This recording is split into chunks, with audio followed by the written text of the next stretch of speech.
Welcome back. ایک نئی video ایک نئی اپڈیٹ کے ساتھ آپ کی خدمت میں حاضر ہیں. آج ہم سمجھنے کی کوشش کریں گے کہ پراپرٹی انکم سے کیا مراد ہے اور پراپرٹی انکم کی کتنی اقسام ہیں اور ان پر ٹیکس کا کیا طریقہ کار ہے.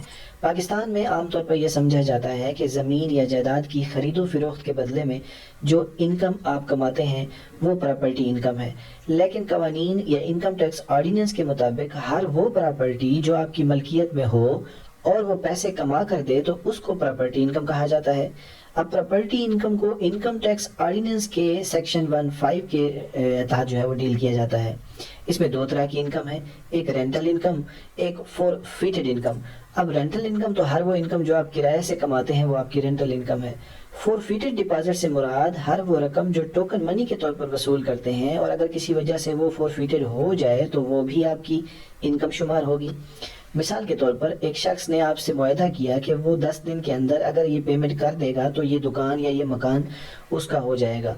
تو مارکیٹ کے اندر یہ ہوتا ہے کہ وہ ٹوکن منی کے طور پر کوئی رقم آپ کو دیتا ہے اور اگر وہ ان شرائط پر پورا نہیں اترتا, 10 تاریخ تک وہ پیسے نہیں دے پاتا, تو وہ رقم جو ہے وہ فورفیٹڈ ہو جاتی ہے اور ایف پی آر کہتا ہے کہ یہ بھی آپ کی انکم شمار ہوگی. دوستو, رینٹل انکم کی دو قسمیں ہیں. ایک ہے ایڈجسٹیبل رینٹل انکم. ایک شخص آپ کے مکان پر کرائے پہ رہتا ہے اور ہر مہینے آپ کو کرایہ دے دیتا ہے تو یہ بھی ایڈجسٹیبل ہے. ایک دوسرا شخص ہے, وہ آپ کو کہتا ہے کہ میں آپ کو 6 مہینے کا ایڈوانس ٹیکس دے دیتا ہوں اور ہر مہینے جو ٹیکس ہوگا آپ اس کو ایڈجسٹ کرتے جائیے گا, 6 مہینے کے بعد آپ دوبارہ ٹیکس لے لیجئے گا. تو یہ بھی ایڈجسٹیبل رینٹل انکم بنے گی آپ کی.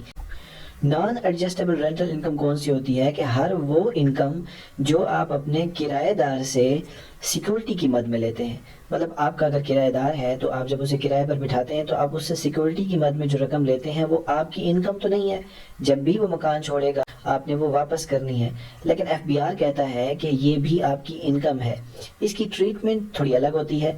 ایف بی آر کہتا ہے کہ آپ نے ہو سکتا ہے اس سے 50 لاکھ روپے لیے ہوں ایز اے سیکورٹی, تو آپ کو یہ چاہیے کہ یہ پیسہ آپ اس کو سرمایہ داری میں لگائیں, اس کو آپ ہولڈ نہ کریں, کیونکہ پیسے کو ہولڈ کرنا یا بینک میں رکھنا بھی ایک طرح کا جرم ہے. پیسے کی سرکولیشن ہوتی رہنی چاہیے. تو ایف بی آر کہتا ہے کہ اگر آپ اس کو بزنس میں لگائیں گے تب بھی آپ کو ٹیکس دینا ہے اور اگر آپ اس کو نہیں لگاتے تب بھی آپ کو ٹیکس دینا پڑے گا. تو اس کو وہ نان ایڈجسٹیبل انکم کہتا ہے. اس کا طریقہ کار یہ ہے کہ اگر فار ایگزامپل آپ اپنے کرایہ دار سے سیکورٹی کے لیے 5 لاکھ روپے لیتے ہیں تو ایف بی آر کہتا ہے اس کا 10واں حصہ جو ہے وہ ہر مہینے جو ہے وہ ایڈجسٹیبل انکم میں ڈالنا ہوگا.